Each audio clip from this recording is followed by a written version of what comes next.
like wild geese in the creeping fowler's isle, or russet-painted choffs, many in sort, rising and clawing at the gun's report. They sever themselves and madly sweep the sky.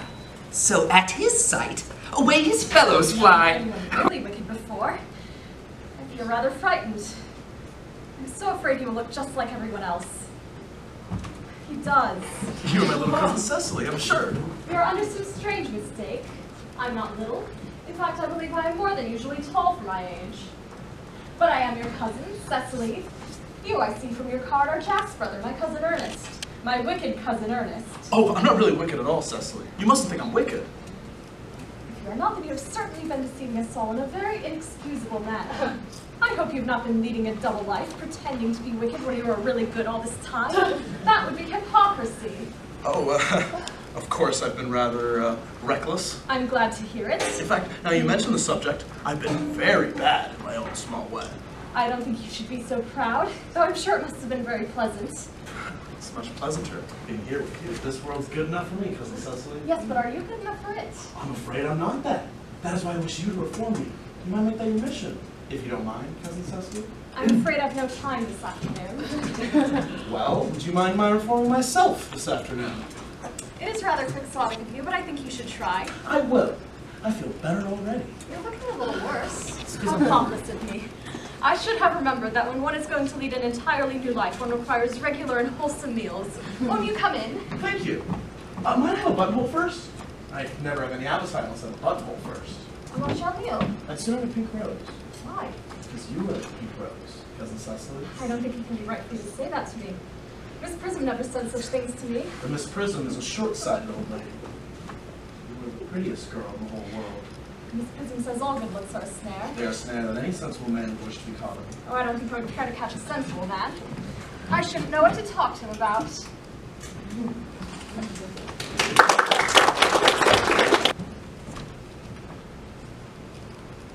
Tristan Zara. Da. Why, it's Jack's younger brother. You must be Cecily. Shh. You are. And you, I see from your calling card, are Jack's decadent nihilist younger brother. Oh, I'm not really a decadent nihilist, Cecily. You mustn't think I'm a decadent nihilist. If you are not, then you have certainly been deceiving us all in a very inexcusable manner to masquerade as a decadent nihilist, or at any rate to ruminate in different colors and display the results in the Bahnhofstrasse would be hypocritical. Oh, of course I've been rather louche and devil take the hindmost. I'm glad to hear it. In fact, now you mention it, I've made quite a corner in voluptuous disdain. I don't think you should be so proud, however pleasant it must have been. You have been a great disappointment to your brother. Well, my brother's been a great disappointment to me, and to Dada. His mother isn't exactly mad about him either. You see, my brother Jack is a booby. And if you want to know why he's a booby, I'll tell you why he's a booby. He told me that you were rather pretty, whereas at a glance, you were the prettiest girl in the whole world. We live in an age when the social order is seen to be the work of material forces, and we have been given an entirely new kind of responsibility. The responsibility of changing society. No, my dear girl. Art doesn't change society. It's merely changed by it. Art is society. It is one part of many parts, all touching each other. Everything from poetry to politics. And until the whole is reformed, artistic decadence, whether in the form of the perfectly phrased epigram or a hatful of words flung in the public's face, is a luxury that only artists can afford. Kindly do not confuse Dada Raffle with Victorian high comedy. Both bourgeois, both decadent. You're familiar with neither. Art is a critique of society, or it is nothing. Have you heard of Gilbert and Sullivan? I know Gilbert, but not Sullivan. Oh, you know Iolanthe. I know Iolanthe. I doubt it. Patience! How dare you? Pirates! Pitiful! Control yourself. Rudigal! This is a public library, Mr. Zara. Come to Lears, madam! I don't think you ought to talk to me like that during library hours. Two speeches from two scenes. The first one is him addressing his soon-to-be son-in-law after he's been overwhelmed by the spectacle of the magical play he's presented for him, Prospero the Wizard. And after that will be his farewell to magic, where he renounces magic. Okay. So, addressing his son. Be cheerful, sir. Our revels now are ended. These, our actors, as I foretold you, were all spirits and are melted into air, into thin air. And like the baseless fabric of this vision, the cloud-capped towers, the gorgeous palaces, the solemn temples, the great globe itself, yea, and all which it inherit, shall dissolve. And like this insubstantial pageant faded, leave not a wreck behind.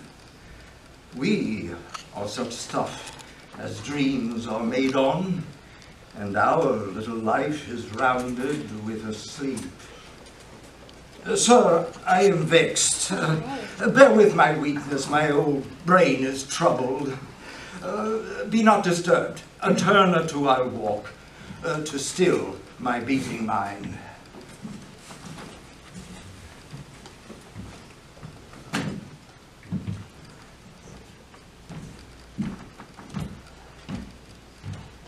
Ye elves of hills, brooks, standing lakes and groves, and ye that on the sand with printless foot do chase the ebon Neptune and do fly him when he comes back.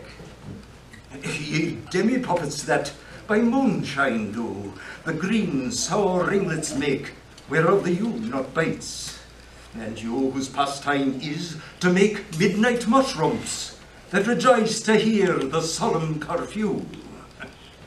By whose aid, weak masters though ye be, I have bedimmed the noontide sun, called forth the mutinous winds, and twixt the green sea and the azured vault sit roaring war.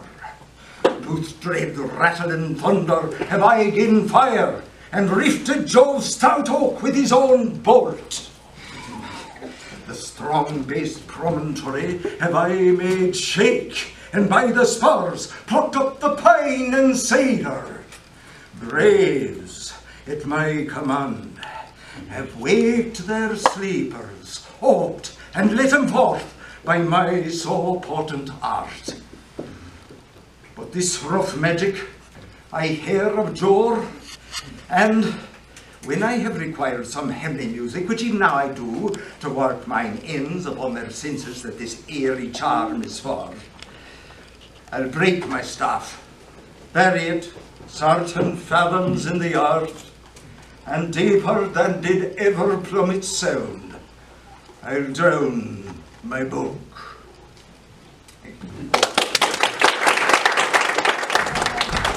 Why have you brought the daggers from the place? Go, carry them and smear the sleepy grooms with blood. Oh, go no more. I am afraid to think on what I have done. Look on it again, I dare not. Infirm of purpose. Give me the daggers. The sleeping and the dead are but as pictures. 'Tis the eye of childhood fears a painted devil. If he do bleed, I'll gild the faces of the grooms withal, for it must seem their guilt. Oh, whence is that knocking? How is it that every noise appalls me? Oh, what hands are these? They pluck out mine eyes. Will all great Neptune's oceans wash this blood clean from my hand? No, rather, the multitudinous seas in incarnadine, making the green one red. My hands are of your color, yet I shame to wear hearts so white. Knocking at the south entry, retire we to our chambers. A little water clears us of this deed. How easy is this then? Your constancy hath left you unattended. More knocking. Go on, get your nightgown on, lest occasion call and show us to be watchers. Be not lost so poorly in your thoughts. To know my deeds, 'twere best not to know myself. Oh, wake Duncan with thy knocking, or with thou couldst.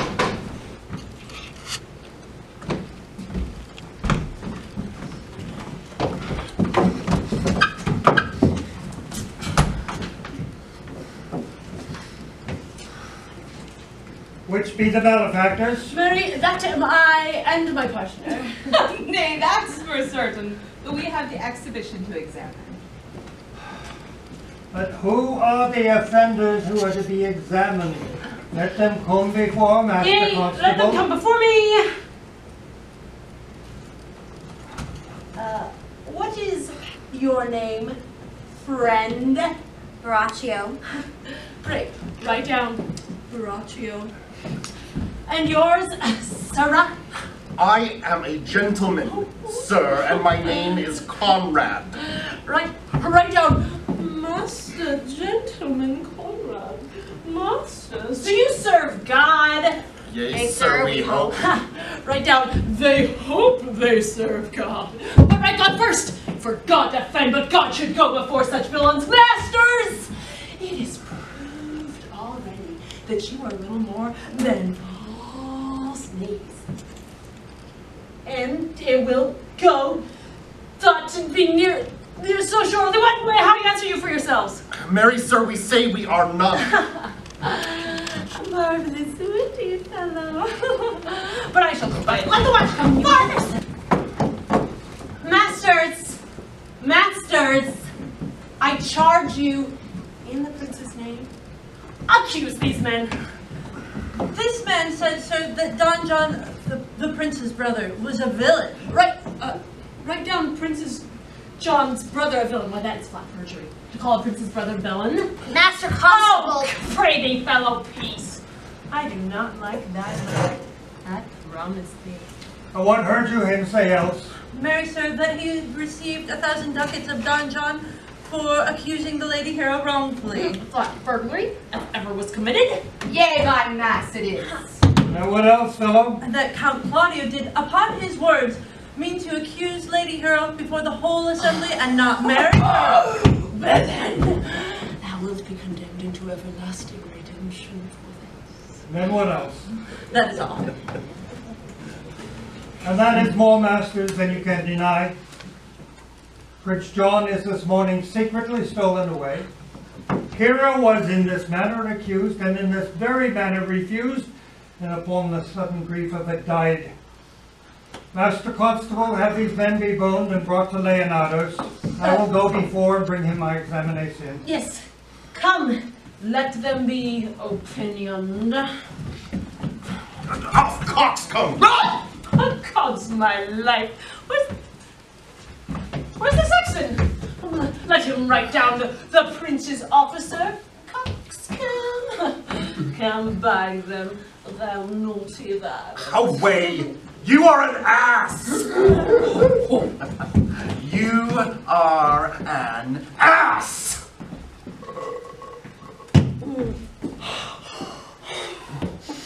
Dost thou not suspect my benevolence?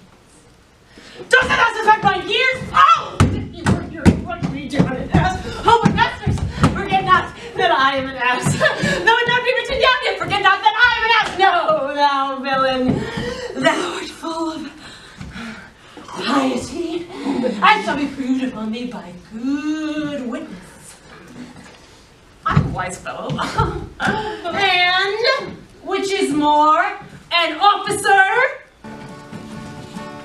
Sigh no more, lady, sigh no more. Thine was a sea desire, her one foot in sea, and one on shore, to one constant never, then sigh not so.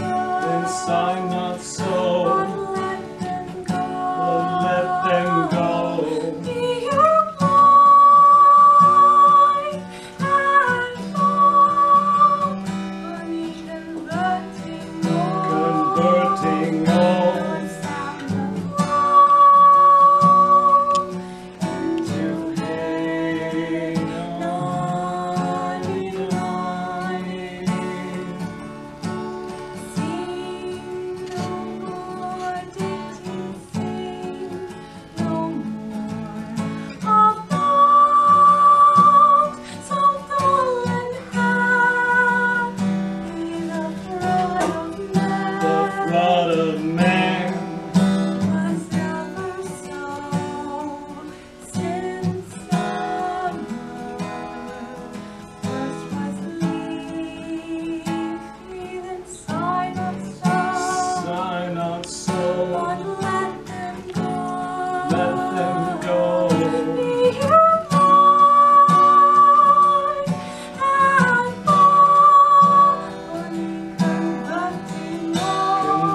sing all.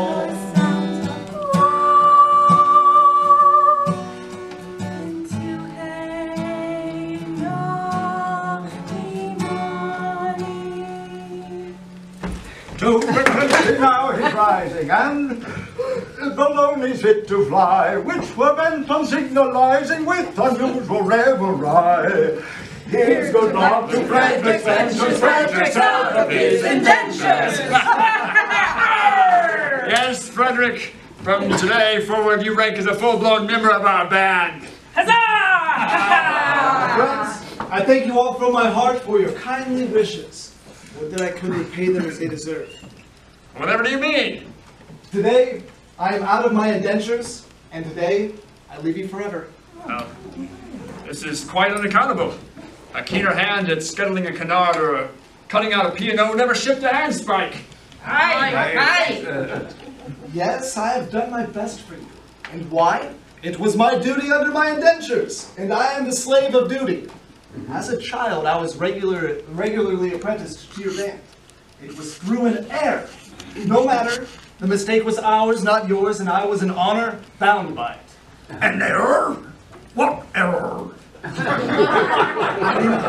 It would reflect upon my well-loved Ruth. Nay, master. My mind has long been gnawed on by the cankering tooth of mystery. Better have it out at once. When Frederick was a little lad, he proved so brave and daring.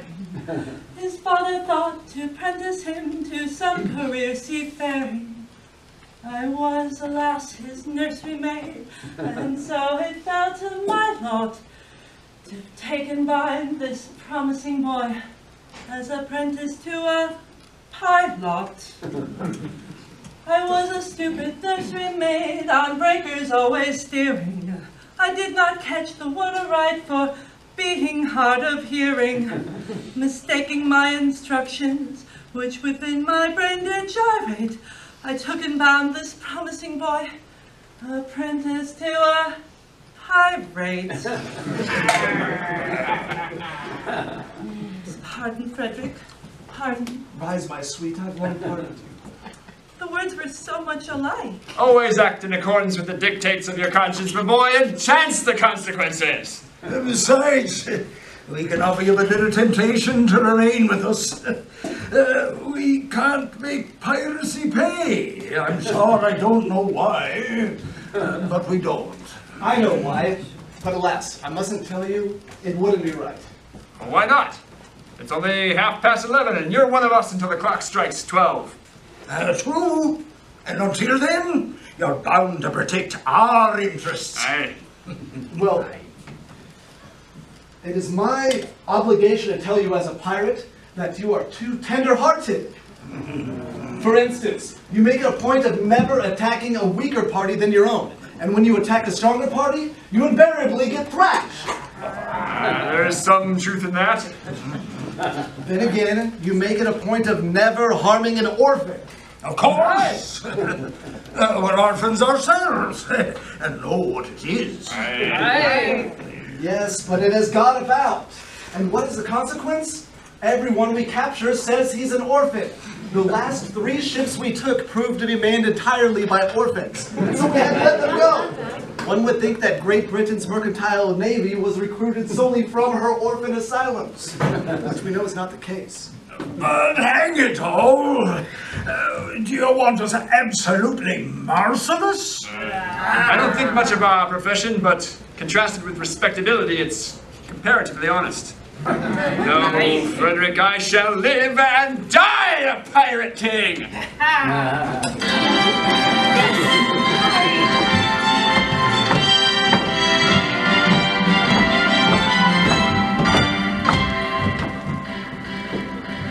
Oh, better far to live and die under this brave black flag I fly than play a sanctimonious part of the pirate hell in a pirate's heart. Away to the cheating world go you, where the pirates are well-to-do. I'll stay true to the song I sing and live and die a pirate.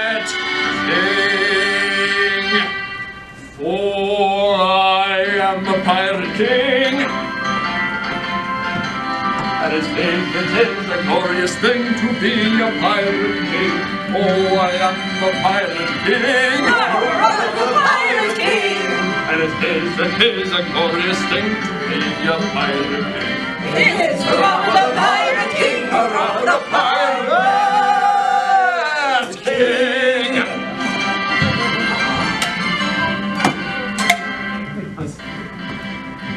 When I sallied forth to seek my prey, I helped myself in a royal way. To sink a few more ships, it's true, than a well-bred man I got to do. Somehow to get through. More dirty work than ever I do. For I am the pirate king, and it is a glorious thing to be a pirate king. Oh, I am the pirate king. Hurrah for the pirate king. And it is a glorious thing to be a pirate king. It is hurrah for the pirate king. Hurrah for the pirate king.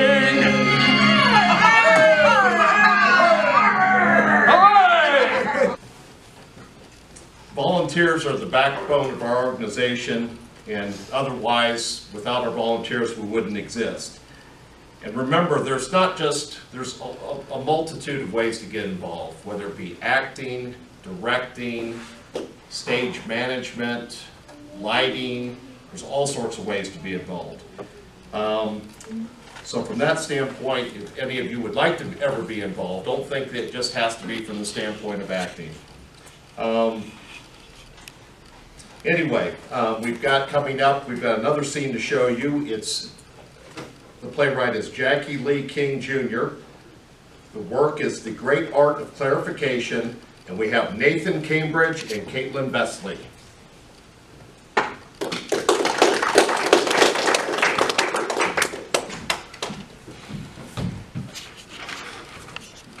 I would like to thank you all for coming. Room for one more? Yes, please take a seat anywhere. I hope you're enjoying the 30... Can I help you find a spot? No, I think I'll just stand here. I don't know anyone here. Well, I mean, I don't know you per se, but you did offer me a spot, and that's more than those people out there. Seriously, are there any empty seats out there? No, I guess I'll just stand here till we become more acquainted. I'm still a little shaken up by what was happening in the room down the hall.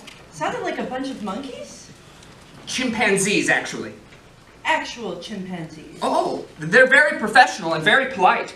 And they don't take as long as you would think about their compositions. And very well compared to today's artistic output. You know, those chimpanzees are really evolved. Some West Coast company has them on retainer, trying to make new material. Because they've realized that rebooking comic books has become redundant, and that the public is starting to notice they are completely devoid of new ideas. Like corporate monkeys. Chimpanzees! Well, did you know that chimpanzees are much more dexterous than monkeys? Except they have not mastered the art of keyboarding. Their IT guy, he tried ergonomically designed ones, and then they tried broken ones. It's kind of ironic about that. Oh, and you do not want to know what they do with a mouse.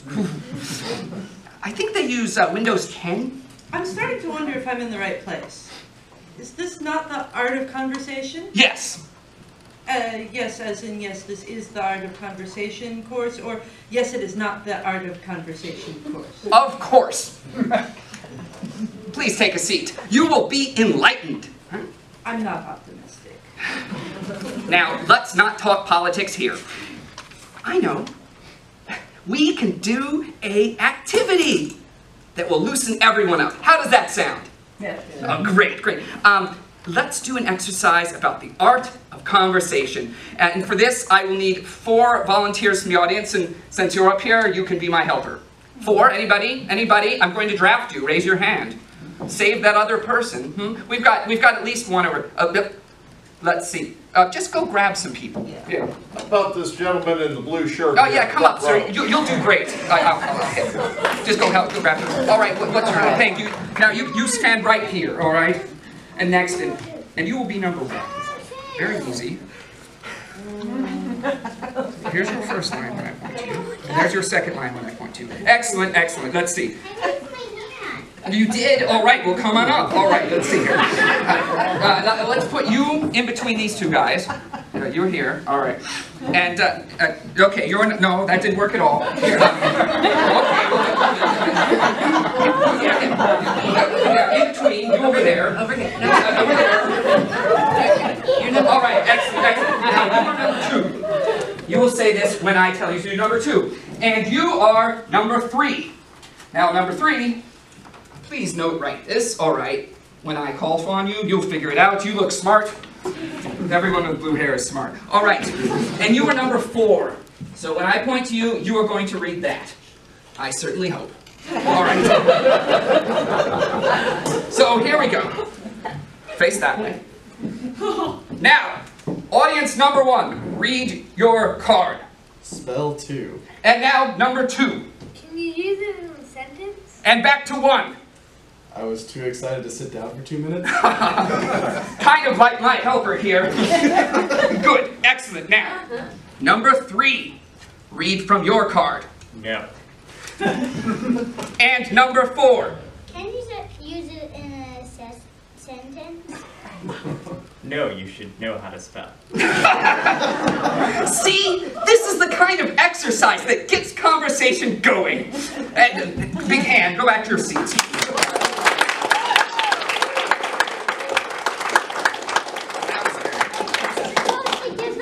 So, excellent. Did you get this exercise from the monkeys down the hall?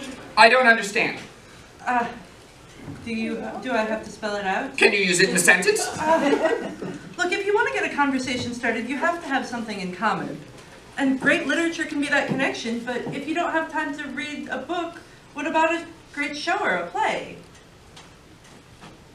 I don't know anything about new plays. Well, that's another local organization, and they're great too. But if you're not sure about new stuff, which I hear is spectacular, try seeing something that is tried and true.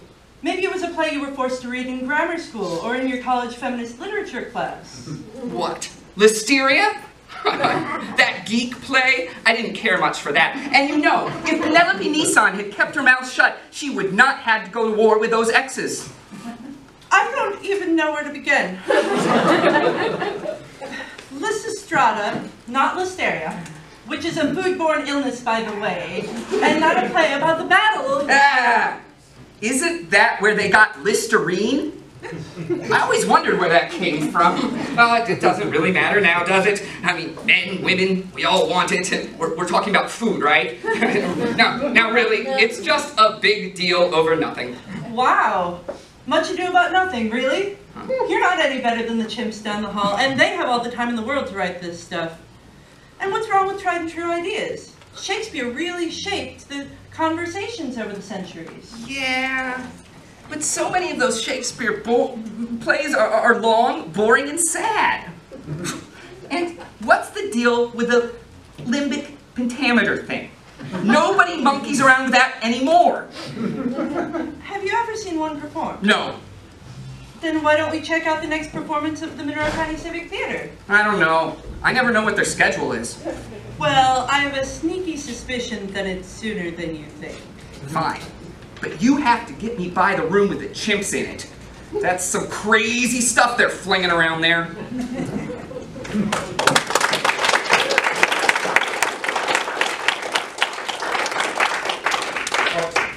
Did I embarrass you? Oh, no, I'm just kidding. Good. Anyway, we're almost done with our program, and I did want to say a couple things about reading the script here. What makes this so unique, it's not just the type of material that we do and the actors that we use. What makes it cool is sometimes the venues that we have it in. Okay, if anyone's familiar here, we have the summer series, Shakespeare in the Park. It's really, really neat out there on a beautiful day on West 3rd Street or the 3rd Street Park. Additionally, some of the places that we've had the performances, which is, since we don't have a home theater, are going to be the Monroe County Public Library, here, the Irish Lion, Jackson Creek Middle School, Bloomington Playwrights Project, their theater. One place, if you have not been, which was where we had 2 shows, which were really unique, was the Blockhouse.